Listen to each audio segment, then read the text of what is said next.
Mark. We'll have much more on that storm team forecast in just a few more minutes.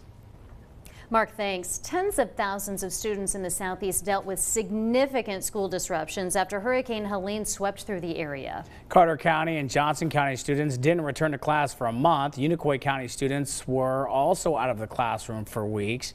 Add those missed days on top of all the snow days this year, and that could mean heavily impacted learning. News Channel 11's Jeff Keeling reveals what the state of Tennessee is doing in response to ease the concerns of parents and school systems.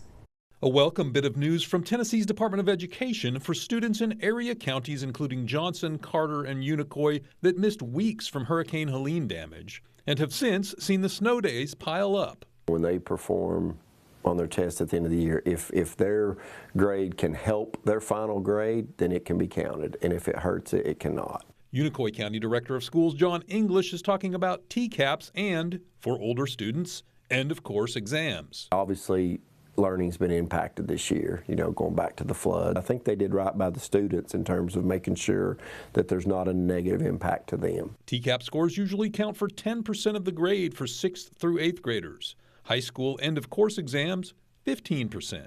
English said the test is very important and no one is slouching despite the reprieve. I know they're working extremely hard. We'll see how the test results are, and again, that data is so important to us that we're anxious to get it back to see, okay, how much learning loss, and then preparing for the next year, what do we need to do to continue to get these kids back on track that may be a little bit behind. One parent says the waiver news is welcome. The system missed 15 days from Helene and has missed about that many more due to winter weather. I do think that the school is doing a great job trying to get everybody prepared for that, but just removing that extra burden or the extra pressure is going to help not only the students but everybody involved. English said teachers are adapting in their state test prep as the missed days pile up. That unit that may have taken 5 days, maybe it's a 3-day unit now. They're having to make adjustments, and that's putting a lot of extra emphasis from our teachers and our students to take advantage of the time we do have when we're in. English said as of now, those state test results will still factor into school report card results and other assessments of schools themselves. In ERWIN, Jeff Keeling, News Channel 11. Crews were on the